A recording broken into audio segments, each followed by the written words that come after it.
¿Cuántos han traído la espada esta mañana? Algunos están trayendo espadas electrónicas. Estamos tan modernizados como la guerra de las galaxias, ¿verdad? Sacan las espadas electrónicas esas. Sí. ¿Quiere usted que como cristianos también tiene algo electrónico? Bueno, yo creo que tenerla es importante en todos los lugares que podamos tenerla.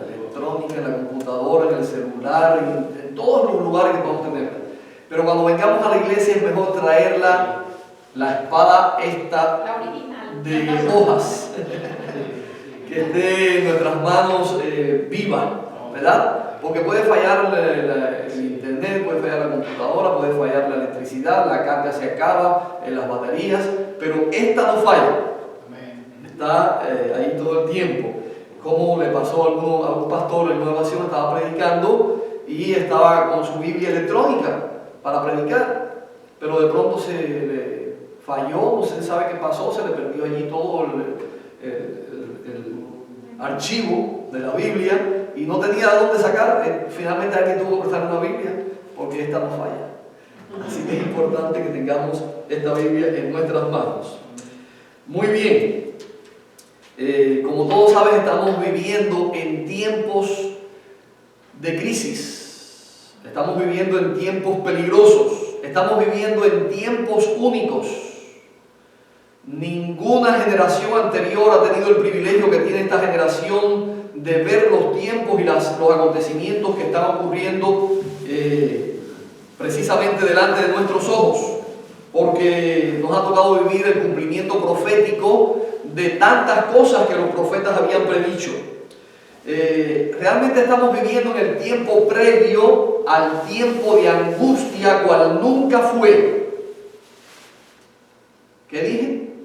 Tiempo de angustia cual nunca fue. ¿Y en qué tiempo estamos viviendo? En el tiempo previo al tiempo de angustia. Voy a estar repitiendo y preguntando algunas cosas de las que diga porque a veces se van de la mente rápido y no se captan. Pero quiero que las ideas de esta mañana queden claras en nuestras mentes. Estamos viviendo en el tiempo previo al tiempo de angustia cual nunca fue. Es decir, está por comenzar el tiempo de angustia cual nunca fue. Estamos muy cerca. Busquemos allí en Daniel capítulo 12, versículo 1. Daniel capítulo 12, versículo 1, donde el profeta y la palabra de Dios nos dicen exactamente lo que está por ocurrir. Dice allí Daniel capítulo 12, versículo 1: en aquel tiempo se levantará Miguel, el gran príncipe que está de parte de los hijos de tu pueblo, y será tiempo de angustia cual nunca fue desde que hubo gente hasta entonces. Pero en aquel tiempo será libertado tu pueblo, todos los que se hallen escritos en el libro de la vida. Amén. Es un texto que tiene mucho, un mensaje poderoso para este tiempo. Y comienza diciendo que en aquel tiempo se levantará Miguel. Es una alusión al santuario. ¿Quién es Miguel? Jesucristo. No tenemos tiempo esta mañana para hacer un estudio acerca de Miguel. ¿Quién es Miguel? Pero ya sabemos que Miguel, cuando se menciona el nombre de Miguel, es un nombre de Cristo. Es el nombre de conquista, es el nombre de batalla, es el nombre de libertador que usa Cristo en las Escrituras cuando Él sale a libertar a su pueblo. Y también cuando estaba en batalla en el cielo contra el dragón y sus ángeles. Es Miguel, ese es Jesucristo. Y dice allí que en este tiempo, ¿en qué tiempo? Previo. En aquel tiempo se levantará Miguel. Antes de que comience el tiempo de angustia, Miguel se va a levantar. ¿Dónde está Miguel? ¿Dónde está Jesucristo? Santuario. ¿En qué lugar? ¿El santuario? Santísimo. El santuario tiene varias partes. Y Jesús está en su ministerio en este tiempo en el lugar santísimo. No está en cualquier parte del santuario, está en el lugar santísimo, y es importante que tengamos eso en cuenta, porque ese es el mensaje de la iglesia adventista del séptimo día. Amén. Ninguna otra iglesia predica este mensaje. Ninguna otra iglesia conoce el mensaje del santuario. Ninguna otra iglesia sabe que Jesucristo está hoy en el lugar santísimo. O ellos creen que Jesús está todo el tiempo desde que subió al cielo en el lugar santísimo. No saben que Jesús tuvo una misión en el lugar santo y luego en el lugar santísimo. Pero nosotros como iglesia adventista hemos recibido luz respecto de esto. Y dice el texto que leímos de Daniel capítulo 12 versículo 1 que en este tiempo, antes que comience el tiempo de angustia, se va a levantar Miguel, se va a levantar Jesucristo de su lugar donde está. Porque Él está ahora sentado, por decirlo de alguna manera, está actuando en el lugar santísimo, cumpliendo la obra de expiación. Amén. Y digo expiación con toda claridad porque la mayor parte de las iglesias creen que la expiación terminó ¿dónde? En la cruz. En la cruz, en el atrio. Pero la palabra de Dios dice que el camino, tu camino, oh Dios, es en el santuario, lo dicen los salmos. El camino de Dios, el camino de la salvación está expresado en la palabra de Dios en el santuario. Si queremos conocer cuál es el plan de salvación, tenemos que entender el santuario, tenemos que entender los servicios del santuario. Y el santuario apenas comenzó su ministerio, Jesús en el atrio. Pudiéramos decir que Él también estuvo una parte de su vida y de su ministerio fuera del atrio, en el campamento, con el pueblo, porque allí vivió su vida perfecta y luego pasó al atrio donde, ¿qué pasó en el atrio? Murió, ¿no? Y estoy haciendo un repaso para que esté claro esto en nuestras mentes. Sacrificio. En el atrio estaba el altar del sacrificio, es la cruz de Cristo. Cuando Cristo murió en la cruz, estaba comenzando su servicio en el atrio, estaba ofreciendo su servicio de sacrificio como oveja, como cordero perfecto que fue llevado al matadero. Así que Jesús comenzó su ministerio en el atrio, pero la mayor parte de las iglesias evangélicas creen que la expiación concluyó en la cruz del Calvario. Terrible error. Por eso el enemigo está engañando a muchos cristianos en este tiempo, porque creen que ya la expiación terminó, ya Cristo hizo todo lo que iba a hacer por su pueblo, ya somos salvos porque Cristo Jesús lo hizo todo y Cristo Jesús terminó su obra en la cruz del Calvario. Pero no es así. En el santuario, después del atrio, venía el lugar santo, y antes de eso estaba la fuente, y luego estaba el lugar santo, y luego está el lugar santísimo. Nosotros como adventistas del séptimo día sabemos que en el año 1844, el 22 de octubre, Jesús, el sumo sacerdote, en su obra de ministerio por el hombre, por la salvación del ser humano, pasó del lugar santo al lugar santísimo, donde está ministrando hoy en el día antitípico, el día de la expiación. Amén. Así que nosotros sabemos que Jesús, cuando dice allí, se levantará Miguel, significa que se va a levantar del lugar que está trabajando hoy, que está actuando hoy como sumo sacerdote en el lugar santísimo, y va a terminar su obra en el lugar santísimo. Amén. En este tiempo va a terminar la obra de expiación en el lugar santísimo. En aquel tiempo se levantará Miguel y será tiempo de angustia, cual nunca fue.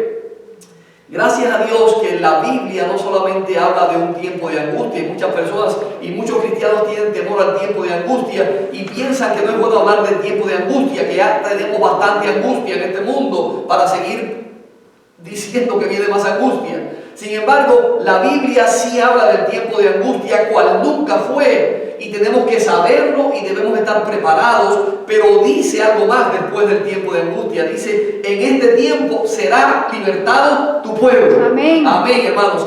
El pueblo de Dios será libertado por Miguel, que se levanta para venir a rescatar a su pueblo y salvar a su pueblo remanente que está esperando por él. Así que estamos precisamente en ese tiempo previo a que Miguel se levante y termine su obra en el lugar santísimo. Estamos en tiempos de preparación para el tiempo de angustia, cual nunca fue. Estamos en tiempos de crisis.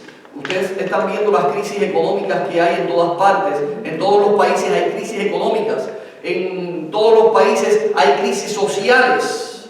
Las personas están en huelgas, están en protestas, están haciendo manifestaciones en todas partes, reclamando derechos, cosas que son proféticas y que están ocurriendo. Estamos en crisis también políticas, todos los países del mundo, unos contra otros, unos tratando de ejercer poder y autoridad sobre los otros.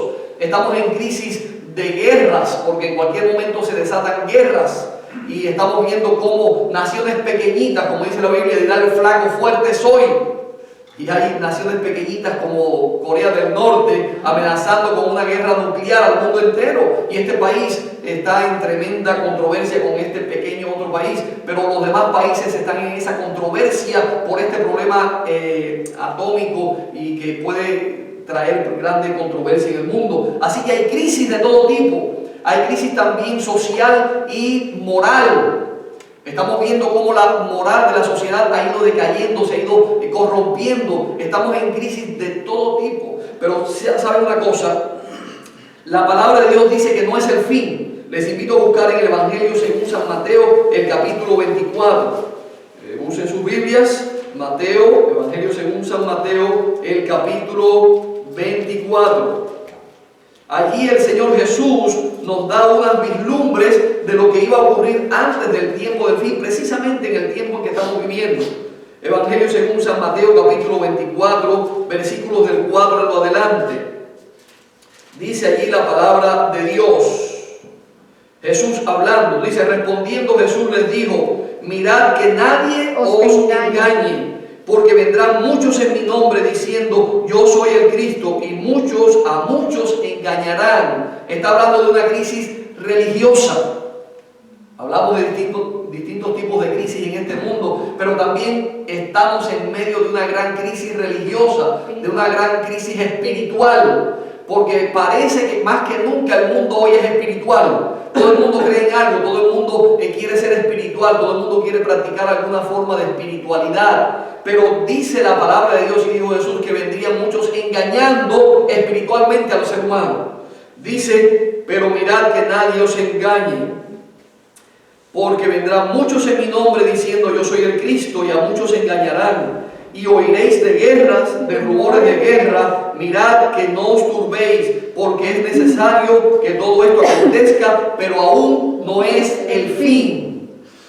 Nos atemorizamos, nos horrorizamos los desastres naturales que están ocurriendo. ¿Cuántos huracanes en este último verano? ¿Cuántos terremotos? ¿Cuántos incendios? ¿Cuántos problemas de desastres en este mundo? Crisis terribles, la gente muriendo y el corazón de los hombres dice desfalleciendo a causa del temor y la expectación por las cosas que están sobreviniendo a la redondez de la tierra. Pero dice la palabra de Dios que es solamente principio de dolores. Así que todavía no es el fin. Algunos dicen ya se va a acabar el mundo. No, no se va a acabar el mundo. Hay cosas que tienen que ocurrir antes que termine el mundo. Y esto solamente es una advertencia, esto solamente son avisos. Esto solamente es para despertar al mundo y al pueblo de Dios acerca del tiempo en el cual nos ha tocado vivir. Solamente dice la palabra de Dios, principio de dolores, pero aún no es el fin. ¿Cuándo comienza el tiempo de angustia? ¿Cuándo va a comenzar el tiempo de angustia? ¿Cuándo va a comenzar realmente el final de la historia de este mundo? Apocalipsis capítulo 7, queremos que siga hablando la palabra de Dios. Apocalipsis capítulo 7 nos va a decir algo interesante acerca de cuándo va a comenzar el tiempo de angustia o el fin del tiempo. Apocalipsis capítulo 7, versículo 1 al 3. Dice allí: después de esto vi a 4 ángeles en pie sobre los 4 ángulos de la tierra, que detenían los 4 vientos de la tierra, para que no soplase viento alguno sobre la tierra, ni el mar, ni sobre ningún árbol. Vi también a otro ángel que subía de donde sube el sol, de donde sale el sol, y tenía el sello del Dios vivo, y clamó a gran voz a los 4 ángeles a quienes se les había dado el poder de hacer daño a la tierra y al mar, diciendo: no hagáis daño a la tierra, ni al mar, ni a los árboles, hasta que hayamos sellado en sus frentes a los siervos de nuestro Dios. Y oí el número de los sellados, 144,000 sellados de todas las tribus de los hijos de Israel. ¿Cuándo va a comenzar el tiempo de angustia o el fin del tiempo? Después del sellamiento. Cuando sean sellados en su frente los siervos del Dios viviente. Cuando el sello de Dios sea puesto sobre el pueblo de Dios, entonces se desatarán los 4 vientos de la tierra. Y los vientos significan problemas, significan muerte, significan guerra, significan destrucciones naturales y de todo tipo. Angustia y persecución también para el pueblo de Dios. Pero los ángeles están reteniendo esos vientos de guerra, esos vientos de destrucción. ¿Hasta cuándo? Hasta que los siervos de Dios sean sellados en sus frentes. Amén. Tenemos una claridad con respecto a esto. No va a venir el tiempo de angustia hasta que sean sellados en sus frentes los siervos de Dios. Es interesante quiénes son los siervos de Dios. ¿Cuáles son las características del pueblo de Dios? ¿Cuáles son las características de los 144,000? ¿Cuál es el sello que Dios pone en la frente de sus siervos? ¿Qué cosa es el sello que Dios pone en la frente de su pueblo en el tiempo del fin de los 144,000? Y quiero decirles que los 144,000 son ¿quiénes? Son los que van a ser redimidos vivos de la tierra. Los 144,000, y no tengo tiempo para explicar esto esta mañana, son los que estén vivos cuando Cristo venga y sean sellados en sus frentes. Amén. Esos son los 144,000, lo dice así el G. de White y está expresado con claridad en la palabra de Dios, en los textos que estamos leyendo esta mañana. En Apocalipsis capítulo 14, versículo del 1 en adelante, también está expresado algunas de las características de los 144,000 que han de ser sellados, que han de recibir el sello de Dios en sus frentes. Y vamos a descubrir aquí, primeramente, cuál es el sello de Dios y también cuáles son algunas de las características que van a tener los 144,000. Dice allí capítulo 14, versículo del 1 en adelante: Después miré y he aquí el Cordero de Dios de pie sobre el monte de Sión, y con él 144,000 que tenían el nombre de él y el de su Padre escrito en la frente. ¿Cuál es el sello de Dios en la frente? El nombre. El nombre de Jesucristo, porque dice el nombre de él, el nombre de Cristo, se está refiriendo a Cristo, y el nombre de su Padre escrito en la frente. No sé si quepa en la frente dos nombres tan grandes, o va a poner tan chiquitito que no se van a ver. ¿Significará eso que será tatuado el nombre de Cristo y del Padre aquí en la frente de cada uno? No. Es algo interesante, ¿verdad? Pero la frente, ¿qué significa? Pensamiento. Significa la mente, significa el pensamiento, significa el intelecto, significa nuestro carácter, significa lo que nosotros somos y pensamos. Racional. Por lo tanto, el sello de Dios puesto sobre la frente de los siervos de Dios, sobre los 144,000, es el carácter de Cristo reflejado en la vida de sus siervos. Amén. Cuando dice la pluma inspirada, cuando el pueblo de Dios viva o refleje el carácter de Jesucristo en sus vidas, entonces Él vendrá a reclamarlos como suyos. Por lo tanto, el sello de Dios en la frente de los siervos, de los 144,000, es el carácter de Cristo en nuestras vidas. Amén. Ese es el sello de Dios.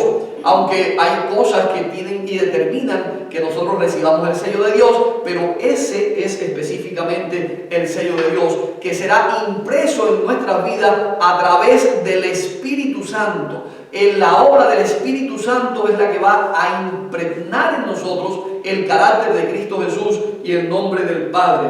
Sigue diciendo el versículo número 12 de Apocalipsis 14: Y oí una voz del cielo como estruendo de muchas aguas y como sonido de un gran trueno, y la voz que oí era como de arpistas que tocaban sus arpas.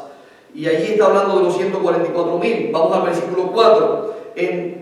Estos son los que no se contaminaron con mujeres, pues son vírgenes. Y recuerden esto, que es importante: no se contaminaron con mujeres, pues son vírgenes. Y no está hablando de relaciones sexuales, no está hablando de relaciones de pareja, de hombre y mujer, está hablando de símbolos espirituales. Y nosotros sabemos que cuando la Biblia se refiere a mujeres, en sentido profético se está refiriendo a iglesias. No se contaminaron con doctrinas, no se contaminaron con mentiras, con engaños, no creyeron a la mentira, sino que fueron obedientes a la verdad. Eso es lo que simboliza que no se contaminaron con mujeres. Recuerden eso porque ahorita vamos a hablar un poquito más acerca de lo que significa no haberse contaminado con mujeres. Y dice aquí, versículo 4, no se contaminaron con mujeres, pues son vírgenes. Estos son los que siguen al Cordero donde quiera que va. Siguen al Cordero. ¿Quién es el Cordero? Cristo. Cristo Jesús. ¿De dónde comenzó su ministerio Cristo Jesús? En el santuario. Santuario, en el atrio, en el campamento. En el campamento, en el atrio, en el lugar santo, en el lugar santísimo. Dice que los siervos de Dios, los 144,000, siguen al Cordero por donde quiera que va. Lo siguieron en el campamento. ¿Cómo seguimos al Cordero en el campamento? ¿Qué hizo el Cordero en el campamento? ¿Qué hizo? ¿Cómo vivió Cristo en el campamento? Una vida perfecta de obediencia a Dios. Esa es la vida que nosotros tenemos que seguir a Jesús en el campamento. Luego Jesús fue al sacrificio, a Adrio, y en el Adrio dio su vida, y allí tenemos que aceptarlo como la ofrenda por nuestros pecados, el sacrificio por nuestros pecados. Pero después Jesús pasó por el lavacro, que es donde estaba la fuente de agua, donde se lavaba. Esa es la resurrección de Jesús. Jesús resucitó y lo seguimos en su resurrección y ascensión hacia el cielo, donde pasó a aquel lugar, al lugar santo, a interceder por nosotros, a llevar su sangre por nosotros, por nuestros pecados. Y luego del lugar santo, cuando terminó el periodo de 1844, el periodo de los 1300 años, Jesús pasó del lugar santo al lugar santísimo. Y los siervos de Dios, los 144,000, los que obedecen al Cordero donde quiera que va, los que siguen al Cordero donde quiera que va, siguieron a Cristo Jesús al lugar santísimo. No se quedaron en el lugar santo, ni se quedaron en el atrio, sino que ahora estamos con Jesús en el lugar santísimo, aceptando su obra de expiación por nosotros. Recuerden que en el lugar santísimo entraba el sumo sacerdote una sola vez al año para expiar los pecados de todo el pueblo y purificar el santuario, el día de expiación. Por lo tanto, la expiación no terminó en el atrio cuando Jesús murió en la cruz. La expiación continúa en el lugar santísimo hasta que Cristo Jesús salga del lugar santísimo y termine su obra de expiación y ponga el pecado sobre el culpable. ¿Quién es el culpable? El macho cabrío por Azazel, Satanás. Él va a cargar el pecado de todo el mundo y entonces va a cargar con las consecuencias y la culpa del pecado. Y entonces terminará la obra de expiación. Y entonces los que siguen al Cordero por donde quiera que va. Esos son los 144,000 que siguen al Cordero y en su obra de salvación al ser humano. Y dice el versículo 5 de Apocalipsis 14: y en sus bocas no fue hallada mentira, pues son sin mancha delante del trono de Dios. Y en sus bocas no fue hallada mentira, pues son sin mancha delante del trono de Dios. Está hablando de perfección. Está hablando que estos 144,000 llegaron a alcanzar la perfección de carácter en Cristo Jesús, que reflejan en Cristo Jesús en su carácter, porque son sin mancha, son sin mentira. Por eso que recibieron, ¿qué cosa? El sello. Amén. Reciben el sello de Dios en sus frentes. Significa que ahora reflejan a Cristo Jesús en sus vidas, son sin mancha delante del trono de Dios y del Cordero. Es una obra maravillosa la obra de Jesús en el santuario, y es una obra maravillosa la que Él quiere hacer con los 144,000. Ahora bien, el tiempo de angustia va a comenzar cuando los 144,000 sean sellados en sus frentes. El sello de Dios va a ser puesto en la frente de aquellos que estén siguiendo al Cordero por donde quiera que va. Aquellos que no se contaminaron con las falsedades, las falsas doctrinas, el engaño de este mundo, sino que estuvieron dispuestos a seguir y a obedecer la verdad de Dios por sobre todas las cosas. No significa que usted, porque haya participado en algún otro tipo de iglesia, porque algunas personas dicen, pero yo fui pentecostal, o yo fui bautista, o yo fui católico, entonces yo no voy a ser de los 144,000. Eso no significa que usted no pueda ser de los 144,000. Si usted, donde quiera que usted estuvo dispuesto a obedecer la palabra de Dios, Si usted fue fiel a la palabra de Dios y a la verdad que usted conocía, usted ha sido fiel a Dios y no se ha contaminado con la mentira y el engaño, porque usted ha creído a Dios por sobre todas las cosas. Es importante ser fiel a Dios para poder recibir el sello de Dios en nuestras frentes. Ahora bien, ¿será fácil recibir el sello de Dios? ¿Será que todos vamos a recibir el sello de Dios? ¿Será que el enemigo va a permitir al pueblo de Dios, a los 144,000, que reciban el sello de Dios facilito? Los que gimen y claman. Hermanos, hay una guerra literal contra los 144,000. Hay una guerra literal contra el remanente de Dios. Y no es lo que yo digo, sino lo que dice la palabra de Dios. Por lo tanto, volvamos a Apocalipsis capítulo 12, versículo 17. Ustedes saben que el capítulo 12 de Apocalipsis está relatando o dando la historia de toda la guerra del dragón contra el pueblo de Dios, contra Miguel, contra sus ángeles y contra el remanente, contra la mujer y el remanente. Y en el capítulo 12, el versículo 17, nos dice la guerra que hoy tiene el dragón contra el pueblo de Dios. Dice, entonces el dragón se llenó de ira contra la mujer. ¿Contra qué mujer? La iglesia. ¿Ven ustedes? La mujer, los que no se contaminaron con mujeres. Estamos hablando espiritualmente, estamos hablando simbólicamente. Mujer significa iglesia. Y dice aquí que el dragón se llenó de ira contra la mujer. Versículo 17. Y se fue a hacer guerra contra ¿quién? Su descendencia. No contra la mujer. Es importante que veamos esto. El dragón se airó contra la mujer y él le hizo guerra a la mujer cuando estuvo a punto de dar a luz a su hijo. Lo vemos anteriormente en el capítulo 12, lo pueden leer, de Apocalipsis. Él le hizo guerra a la iglesia cuando estuvo por nacer Jesucristo. Él le hizo guerra a la iglesia en la edad oscura. Él le ha hecho guerra a la mujer por todo el tiempo, pero la mujer fue llevada al desierto donde fue protegida por Dios por 1260 años. Y ahora ve que no puede vencer a la iglesia, ve que no puede vencer a la mujer, y entonces se va a hacer guerra contra el resto de la descendencia de ella. Remanente. Así que ahora el dragón está haciendo guerra contra un pequeño remanente. Está haciendo guerra contra el resto de la descendencia de la mujer. No está haciendo guerra contra la mujer completa, porque la mujer parece que ha claudicado.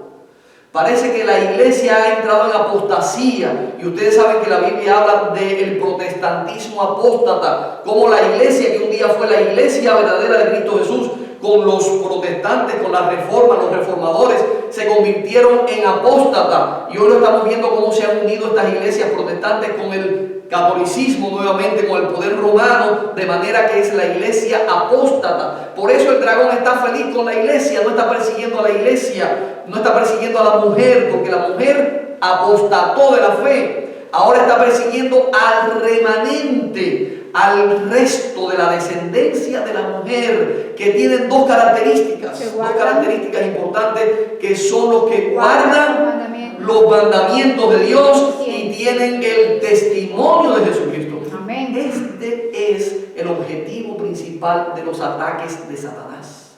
Este grupo que guarda los mandamientos de Dios y tienen el testimonio de Jesucristo es el objetivo principal de la guerra del enemigo en este tiempo. El enemigo no está haciendo guerra contra todo el mundo. Él está haciendo guerra contra dos cosas importantes: los mandamientos de Dios y el testimonio de Jesucristo. Porque los mandamientos de Dios son eternos. Los mandamientos son los que guían al pueblo de Dios y nos llevan a Jesucristo para que sea nuestra propiciación por nuestros pecados. Porque el pecado es transgresión de la ley. Y cuando nosotros vamos a la ley nos lleva a Cristo. Y el diablo no quiere que nosotros obedezcamos los mandamientos de Dios, sino que seamos desobedientes a Dios para que no seamos el remanente del pueblo de Dios. ¿Y cómo el diablo está haciendo guerra contra los mandamientos de Dios? Hay una guerra interesante, hermanos. Y quiero decirles que la guerra no solamente es desde afuera. Cuando la guerra viene desde afuera es fácil. Lo digo por experiencia, porque vivía en un país donde había una persecución estatal contra los cristianos.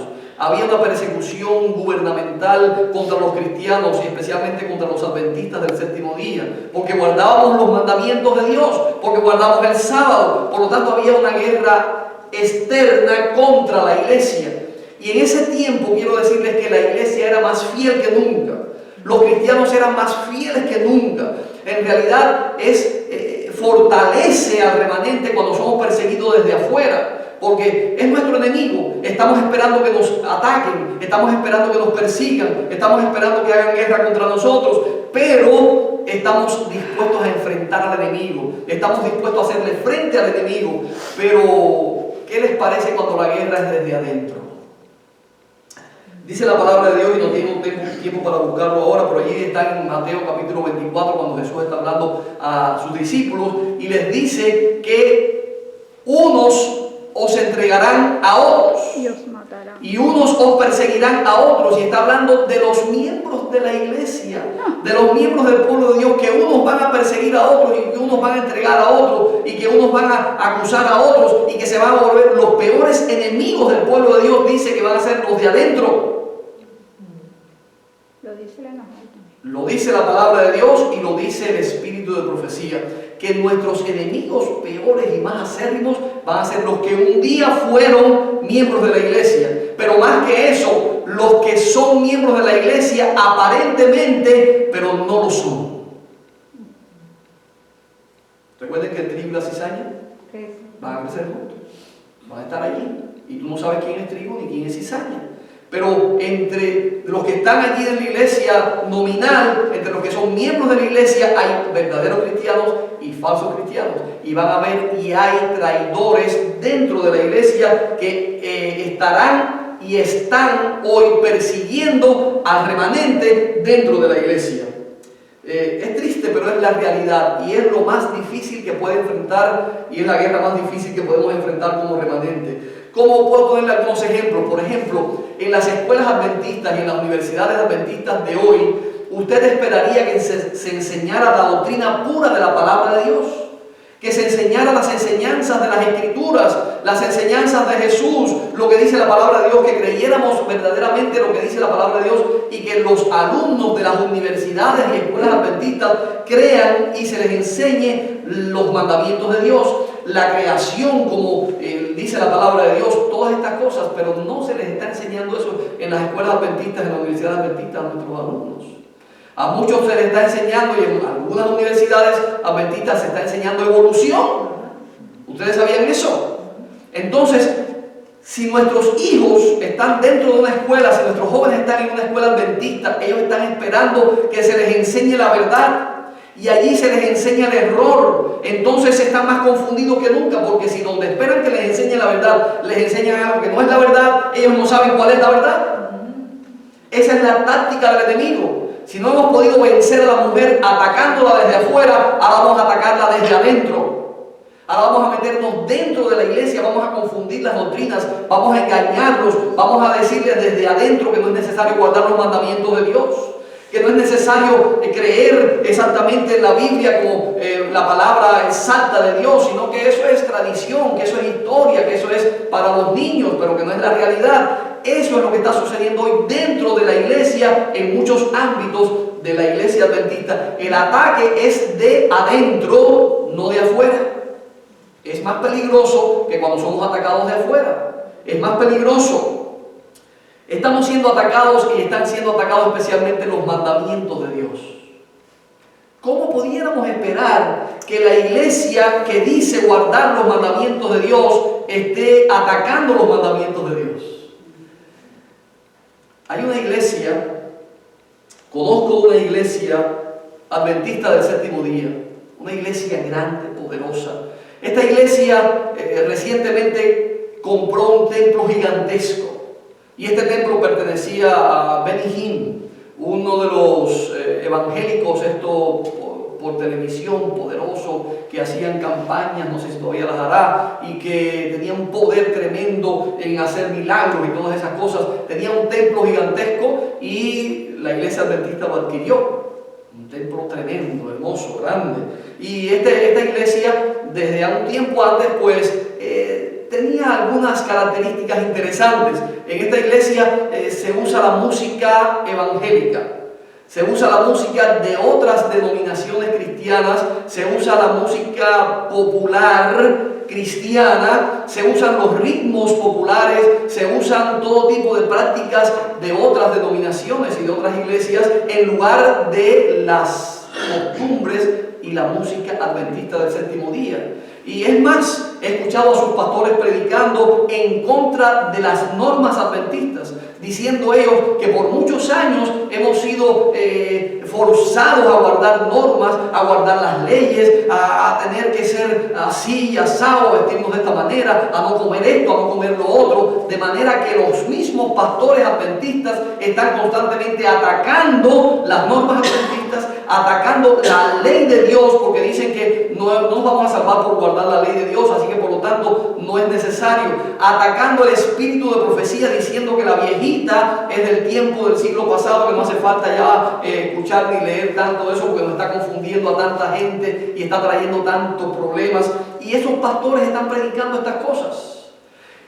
Resulta que esta iglesia adquiere este templo y los pastores que estaban allí fueron removidos de la iglesia.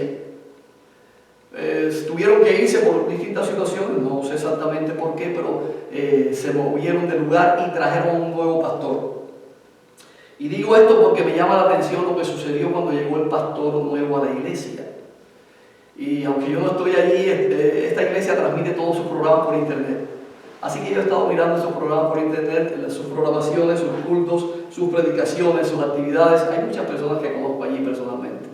Y este pastor llegó nuevo y lo presentaron a la iglesia y él dijo, bueno, para esta iglesia la conferencia tuvo que hacer muchas reuniones, muchas actividades, buscar pastor. Finalmente necesitaban un pastor con agallas. ¿Saben lo que es agallas, verdad? Con garras, porque realmente mantener esa iglesia no era fácil. El desafío que tiene esa iglesia es terrible porque cuesta millones de dólares y están pagando todo ese dinero de los fondos, así que hay que buscar dinero para pagar la iglesia, para seguir pagando el mortgage, para pagar todos los servicios, para pagar todas las cosas. Es difícil, así que necesitan un pastor con agallas para que la iglesia se mantenga, para que venga mucha gente, para que haya muchos diezmos y ofrendas, para que la iglesia prospere y se pueda mantener ese templo gigantesco. Así que buscaron un pastor con agallas. Y llegó el pastor nuevo y el pastor se presentó y dijo, yo no sabía si Dios me estaba trayendo a esta iglesia. Yo no sabía si aceptar el llamado de Dios para venir como pastor de esta iglesia. Pero Dios me ha mostrado un mensaje. Dios me dio un mensaje por largo tiempo y ahora lo estuve soñando estos días y Dios me ha dado un mensaje y él tituló el mensaje 11:11. Y dije, ¿qué será? 11:11. El mensaje de esa mañana se titulaba 11:11. Y entonces dijo que era, para él, Dios le había dicho que era en el libro 11, el libro número 11 de la Biblia. ¿Cuál es el libro número 11 de la Biblia? Búsquenlo ustedes aquí. Si pueden, quieren contarlo, es primer libro de Reyes. El libro 11, el capítulo 11. Así que él dijo, si es 11:11, Dios me está diciendo que es en el libro 11 de la Biblia y en el capítulo 11. Este es el mensaje que Dios tiene para mí y para esta iglesia. Así que yo voy a predicar este mensaje. Y cuando yo escuché esto y leí lo que decía el capítulo 11 del primero de Reyes, yo dije, Dios es poderoso. Dios le ha dado un mensaje a este pastor directo para la iglesia. Es un mensaje poderoso para la iglesia. Porque el mensaje que está dando allí, si ustedes lo leen, es acerca del rey Salomón. Dice el versículo 1. Pero el rey Salomón amó además de las hijas de Faraón a muchas mujeres extranjeras. A las de Moab, a las de Amón, a las de Edom, a las de Sidón, a las eteas. Y ustedes pueden leer todo lo que dice el capítulo y dice que las mujeres extranjeras desviaron a Salomón en su vejez, lo desviaron de la verdad. ¿Qué fue lo que hizo que Salomón se desviara del mensaje de Dios, del servicio de Dios, de la verdad de Dios? Las mujeres paganas con las cuales se juntó. ¿De qué hablaba ahorita que estamos hablando de mujeres? ¿Qué significan mujeres? Iglesias. Iglesias. Y cuando yo leí esto, que Dios le había dado este mensaje a este pastor, dije, Dios le está dando un mensaje directo al pastor Agallas.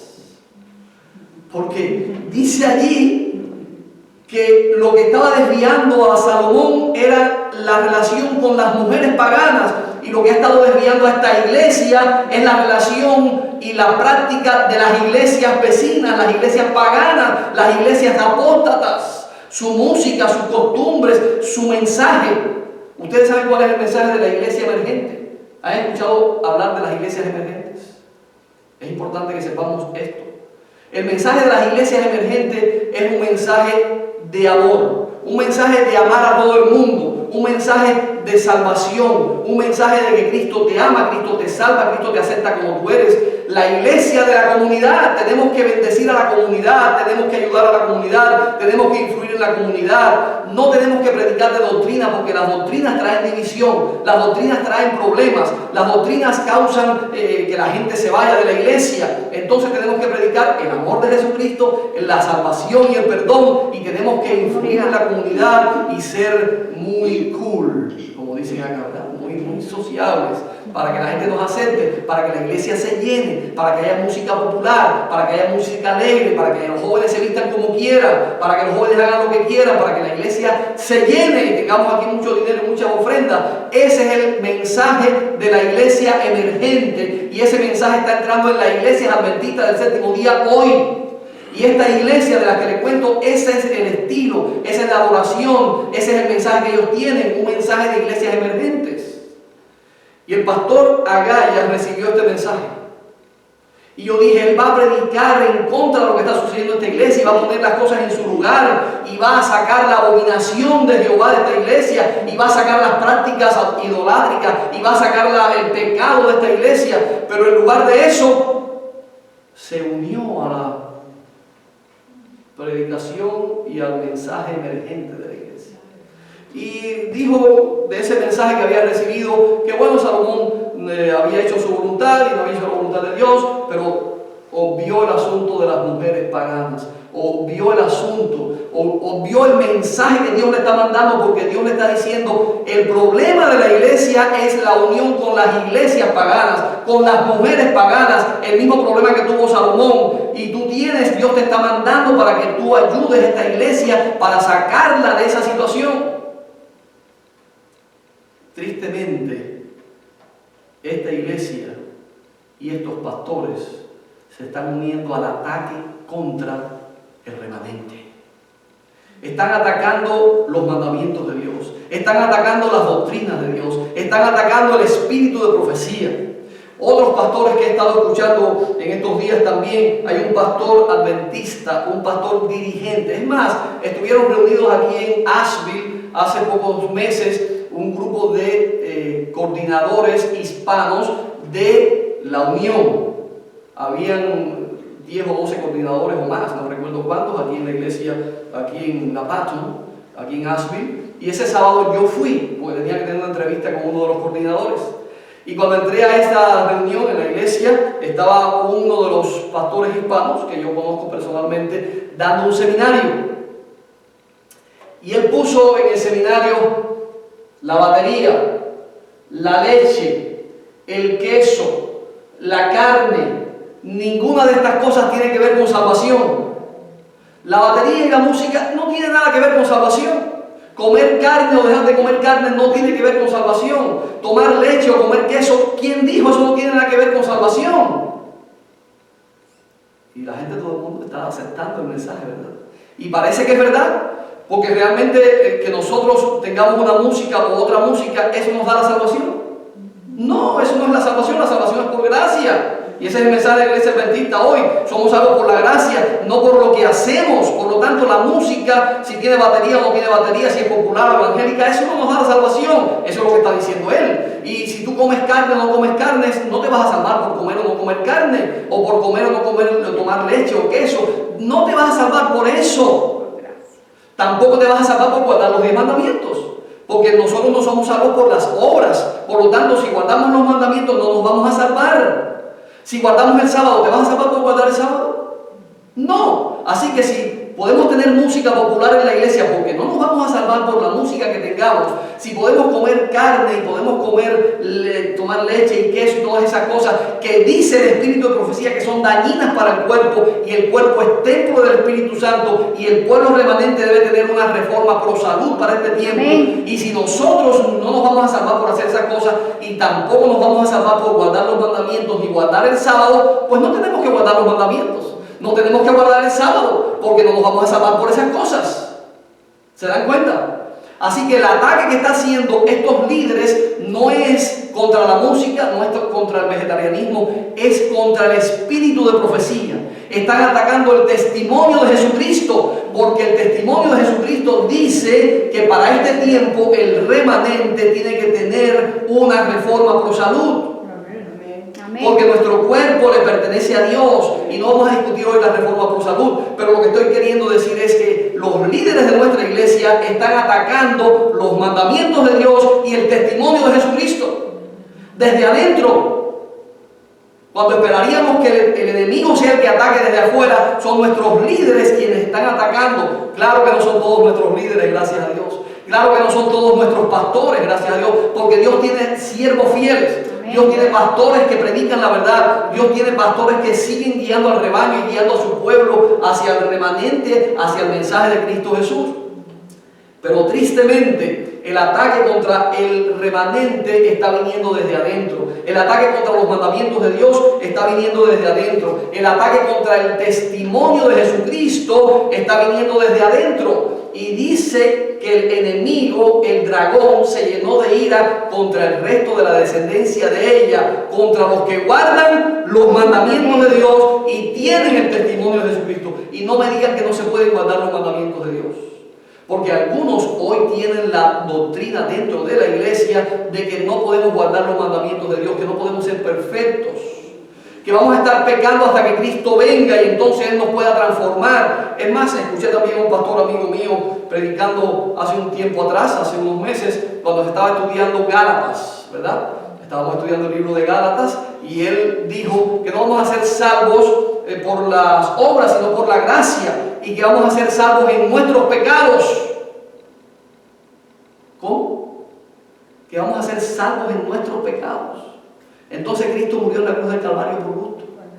Entonces Adán y Eva fueron sacados del huerto del Edén injustamente por un pecadito. Porque Adán y Eva lo que hicieron fue comer del fruto del árbol, y por ese pecado perdieron la vida, y por ese pecado fueron expulsados del huerto del Edén. Entonces nosotros vamos a ser salvos en nuestros pecados. ¿Podemos estar pecando hasta que Cristo venga y recibir el sello de Dios en nuestras frentes? No. Hermanos, eso es abominación. Eso es falsedad, eso es engaño. Están engañando a nuestros hermanos en la iglesia. El enemigo está atacando desde adentro a la iglesia. Está atacando a los que guardan los mandamientos de Dios y tienen el testimonio de Jesucristo. Pero ¿qué está sucediendo con algunos líderes de nuestra iglesia? ¿Qué está sucediendo con algunos pastores de la iglesia? Lo que está sucediendo es que están bajando los estándares. Están bajando las normas y los principios para que la iglesia se llene, para que sean populares, para que la gente venga a la iglesia, para que los jóvenes estén felices. Pero quiero decirles una cosa: muchos tienen temor ser tildados de legalistas, muchos tienen temor ser tildados de disidentes, muchos tienen temor ser acusados de estar trayendo divisiones dentro de la iglesia. Y por eso están bajando las normas, por eso están bajando los principios, por eso están hablando en contra de la ley de Dios, por eso están hablando en contra del testimonio de Jesucristo, porque no tienen el valor de predicar la verdad para este tiempo, la verdad presente. Pero yo quiero preguntarles a ustedes, ¿cuál de los profetas no fue perseguido? ¿Cuál de los hombres y mujeres que estuvieron dispuestos a predicar la palabra de Dios no fueron acusados aún de sus hermanos del pueblo, aún de su iglesia? ¿Ustedes recuerdan a Elías? Escogeos hoy a quien sirváis. Y fue perseguido por el rey, fue perseguido por Jezabel, y fue perseguido por los profetas de Baal, y fue perseguido por el pueblo, y se escondió en una cueva. Fue acusado, fue perseguido. ¿Y ustedes recuerdan a Juan el Bautista? ¿Qué le costó a Juan el Bautista decir la verdad? Le costó su cabeza. Porque los hombres de Dios, los que están dispuestos a predicar la verdad, no tienen temor de su propia vida. Están dispuestos a predicar la verdad por encima de su propia vida. Porque es la palabra de Dios. Porque es el tiempo que tenemos que predicar la verdad presente. La verdad para este tiempo. Y ustedes recuerdan Isaías. Isaías fue aserrado por la mitad por predicar la verdad. Jeremías fue echado en un pozo vacío y olvidado allí por muchos días.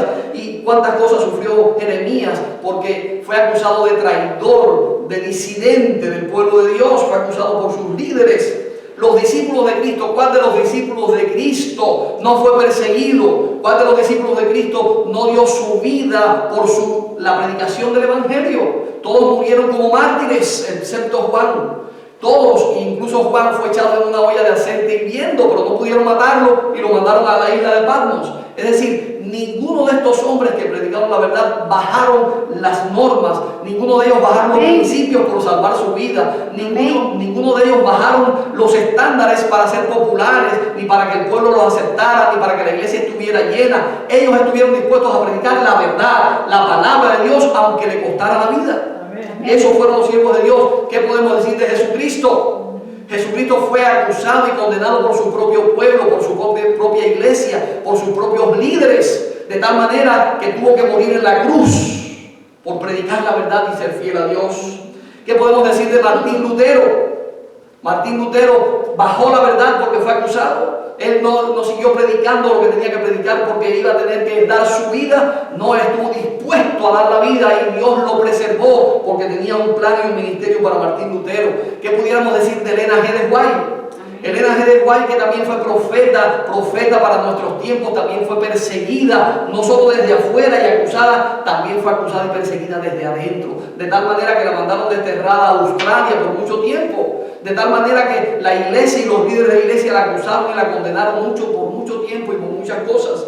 Tristemente, el enemigo está usando a la iglesia para atacar al remanente de Dios. Tristemente tendremos que enfrentar la persecución de afuera y de adentro, pero ninguno de los líderes y pastores que Dios ha llamado para este tiempo va a bajar las normas. Ninguno de los pastores que está dispuesto a predicar la verdad va a rebajar los principios de la palabra de Dios, ni va a dejar de predicar la verdad presente, ni va a dejar de predicar el mensaje de los tres ángeles, ni va a dejar de predicar el santuario y el lugar santísimo, porque esa es la verdad para nuestro tiempo. Amén. Y el mensaje del tercer ángel dice: salid de en medio de ella, pueblo mío. No está diciendo salid de la iglesia adventista, está diciendo salid de Babilonia. No está diciendo salid de la congregación, está diciendo salid de la confusión, está diciendo salid del engaño, salid de la falsedad, de las falsas doctrinas. Obedezcan a Dios por sobre todas las cosas. Salid del medio de ella, pueblo mío. No entrar a Babilonia. Y lo que está haciendo muchos líderes es tratando de entrar a Babilonia, de entrar y unirse con las iglesias protestantes, las iglesias apóstatas para este tiempo. Quiero decirles, hermanos, quiero decirles, queridos amigos, y a los que van a ver este tema después por internet, Dios tiene un mensaje para nosotros. Dios tiene un mensaje para su pueblo. Dios tiene un mensaje para sus líderes. Dios necesita de hombres que se levanten con valor a predicar la verdad para este tiempo, porque el tiempo de angustia, cual nunca fue, está delante de nosotros, y Dios tiene que sellar a su pueblo antes de salir del lugar santísimo. Y para que Cristo Jesús venga, para que Cristo Jesús salga del lugar santísimo, necesita tener un pueblo sellado. ¿Cómo va a tener Dios un pueblo sellado si no estamos predicando la verdad? ¿Cómo va a tener un pueblo de Dios sellado si estamos diciendo que no hace falta guardar los mandamientos de Dios ni creer en el testimonio de Jesucristo? ¿Cómo va a tener Dios un pueblo preparado para sellar si no estamos siendo fieles al mandato de Dios y predicando la verdad para este tiempo? Necesitamos saber que el juicio va a comenzar por la casa de Dios. Dice el apóstol Pablo que el juicio comienza por la casa de Dios. Pero más que eso, los invito a buscar en Ezequiel, para que vean ustedes lo que dice la palabra de Dios acerca del juicio.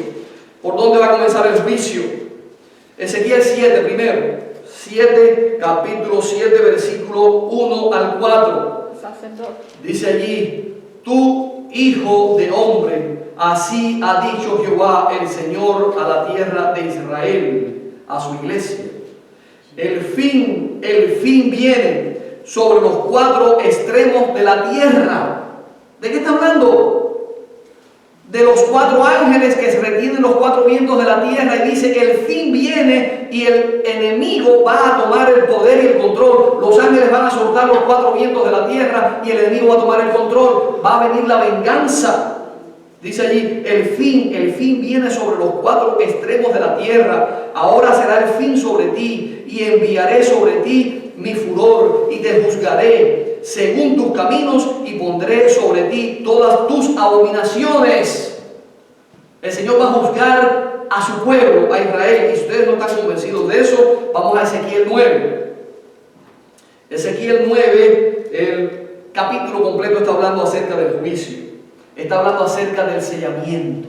Está hablando acerca de lo mismo que estaba hablando Juan en el capítulo 7 de Apocalipsis. Ezequiel 9 dice: clamó en mis oídos una gran voz, diciendo: los verdugos de la ciudad han llegado, y cada uno trae en su mano su instrumento para destruir. Y he aquí que 6 varones venían del camino de la puerta de arriba, que mira hacia el norte, y cada uno traía en su mano su instrumento para destruir. Y entre ellos había un varón vestido de lino, el cual traía en su cintura un tintero de escribano, y entrados se pararon junto al altar de bronce. Está hablando del santuario, está hablando del templo de Dios. Se pararon junto al altar de bronce, en el atrio, ¿verdad? El altar de bronce donde se hacía el sacrificio. Y dice: y la gloria del Dios de Israel se elevó de encima del querubín. ¿Dónde estaba la gloria de Dios? ¿Dónde estaba el querubín? En el lugar santísimo. Y la gloria de Dios se levantó del querubín. La gloria de Dios salió del lugar santísimo, hermanos, y vino hasta ¿dónde? De querubín, sobre el cual había estado, al umbral de la casa. Vino para afuera, al atrio. Y llamó Jehová al varón vestido de lino, que tenía en su cintura el tintero de escribano. Imaginen todos la escena. Llegan los ángeles, son 5 ángeles que vienen. Uno trae un tintero con una pluma para escribir, y los otros vienen vestido de lino, de blanco. ¿Quién será este varón vestido de lino, de blanco, con un tintero para escribir y sellar? Cristo mismo. Pero con él vienen 4 más. ¿Y qué traen en sus manos? Instrumentos para matar, instrumentos para destruir. Dice allí con toda claridad: traen instrumentos para destruir. Y le dijo Jehová: pasa por el medio, le dijo al varón vestido de lino, blanco, con el tintero: pasa por el medio de la ciudad, por en medio de Jerusalén, y ponles una señal en la frente a los hombres que gimen y que claman a causa de todas las abominaciones que se hacen en medio de ella. ¿A quién le iban a poner el sello en la frente? A los que gimen y claman a causa de las abominaciones que se cometen en medio de la casa de Dios. Amén. El sello de Dios será puesto sobre aquellos que claman y gimen por el pecado que se está cometiendo en su iglesia. Y a los otros les dijo, oyéndolo yo: pasad por la ciudad en pos de él y matad, no perdone vuestro ojo, ni tenga misericordia. Y ustedes pueden seguir leyendo, y dice allí en el final del versículo 6: comenzaron pues desde los varones ancianos que estaban delante del templo. ¿Dónde dijo Dios que empezaron la obra de matar y destruir? Varones ancianos. Versículo 6, voy a leer: matad a viejos, jóvenes, vírgenes, niños, mujeres, hasta que no quede ninguno, pero a todo aquel que sobre el cual hubiere señal, no os acerquéis, y comenzaréis por mi santuario. ¿Dónde va a comenzar el juicio? En la casa de Dios. Dios va a comenzar su juicio con sus líderes. Dice: y comenzaron por los ancianos que estaban en la casa de Dios, en su santuario. Hermano, el juicio de Dios va a comenzar por su iglesia, y va a comenzar con los líderes que están traicionando la causa de Dios. Va a comenzar con los líderes que han recibido gran luz, que han recibido el mensaje de los 3 ángeles y no están dando un sonido certero a la trompeta. y el enemigo está gozándose con estos líderes porque están desviando al pueblo de Dios, pero ellos dicen, Dios no va a hacer nada. Ustedes pueden seguir leyendo lo que dice allí. Dios no va a hacer nada porque Dios es amor. Dios no nos va a castigar ni nos va a juzgar. Dios no ve, Dios no escucha, Dios no oye. Eso es lo que decían ellos, y eso es lo que están diciendo hoy. Dios no nos va a juzgar ni nos va a hacer nada. Pero dice que va a comenzar su juicio por los líderes de la casa de Dios que están traicionando la casa de Dios. Y quisiera seguirles leyendo todas estas cosas, pero el tiempo se me está terminando. Dice Joya de los Testimonios, tomo 1, página 336.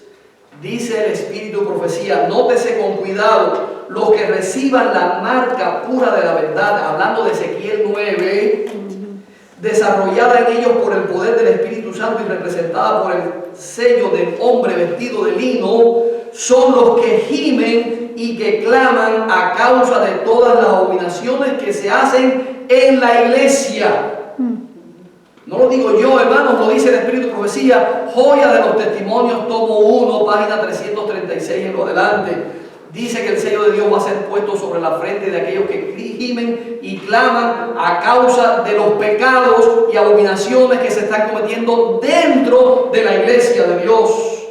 Su amor por la pureza y el honor, la gloria de Dios es tal que tienen una visión tan clara del carácter excesivamente pecaminoso del pecado que se los representa agonizando, suspirando y llorando por los que están pecando. Amén. Tenemos que clamar, hermanos, tenemos que suspirar, tenemos que llorar, tenemos que orar por lo que está sucediendo, por el pecado que hay dentro de la iglesia, por los que están predicando herejías y cosas que no son. Tenemos que unirnos al clamor contra el pecado. Dice Elena G. de White, Testimonios para los Ministros, página 453.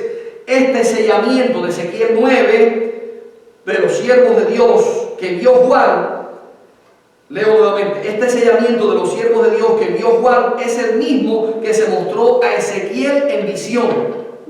Así que el sellamiento que vio Juan en Apocalipsis capítulo 7, donde dice, no hagas daño al mar, a la tierra, ni a los hombres, ni a los árboles, hasta que sean sellados en su frente los siervos de nuestro Dios, es el mismo que Dios presenta a Ezequiel, en Ezequiel 9. Donde dice que son sellados en su frente los siervos de Dios, y los que no recibieron el sello, Dios les dice a los ángeles, matad a todos, destruidlos a todos, empezando por los ancianos de la casa de Dios. Quiero decirles que yo les prediqué este mensaje a los líderes de la iglesia. No lo estoy diciendo aquí porque lo estoy predicando a 2 o 3 personas y lo voy a decir aquí por internet. Algunos dicen, ustedes nada más predican por internet y porque no tienen valor de decir las cosas por delante. Yo me reuní con el coordinador de esta conferencia y me reuní con los ancianos de este distrito y les prediqué este mensaje y les dije, tenemos que dar testimonio de la palabra de Dios y ser fieles a Dios, porque nosotros vamos a ser juzgados. Somos los ancianos, somos los líderes de esta iglesia y tenemos que predicar la verdad. Tenemos que ser fieles a Dios. Amén. Miren, voy a leer un pasaje más de Testimonios Joya de los Testimonios, tomo 2, página 71 en lo adelante. La levadura de la piedad no ha perdido su poder. La levadura de la piedad, es decir, el mensaje verdadero. El mensaje de Cristo Jesús, la piedad. El verdadero mensaje no ha perdido su poder. En el tiempo en que son mayores los peligros y la depresión de la iglesia, el pequeño grupo que se mantiene en la luz estará suspirando y clamando por las abominaciones que se cometen en la tierra, pero sus oraciones ascenderán especialmente en favor de la iglesia, porque sus miembros están abandonando, están obrando a la manera del mundo. No lo digo yo. Algunos dicen, no, el pastor Oveda está diciendo cosas ahí. No, lo dice el Espíritu de Profecía. Lo dice el testimonio de Jesucristo. La pluma inspirada dice que las iglesias están obrando a la manera del mundo. En el tiempo en que su ira se manifieste con castigos, estos humildes consagrados discípulos de Cristo se distinguirán del resto del mundo por la angustia de su alma expresada en lamentaciones, lloros, reproches y amonestaciones, porque algunos no quieren que los amonesten, algunos no quieren que se diga la verdad, algunos no quieren que les diga lo que están haciendo, pero dice aquí que tenemos que clamar y amonestar a los que están haciendo mal, mientras que otros procuran arrojar un manto sobre el mal existente. ¿Procuran qué? Arrojar. Un manto. No. Todo está bien. Nadie diga nada. Todo está bien. No digan eso. No acusen. No proclamen. No digan esto acá. No digan esto allá. No se puede decir. Dice que están tratando de poner un manto sobre el mal existente. Que nadie diga nada. Que nadie critique. Que nadie proclame. Que nadie predique. Mientras que otros procuran arrojar un manto sobre el mal existente y excusar la gran impiedad que prevalece por doquiera, los que tienen celo por el honor de Jehová y amor por las almas no callarán para obtener el favor humano. Amén. Hermanos, no necesitamos el favor humano, necesitamos el favor de Dios, porque Él es el que nos va a dar la salvación y Él es el que nos ha llamado para predicar la verdad. Miren esto, dice aquí: lloran, estos que claman, lloran delante de Dios al ver la religión despreciada en los mismos hogares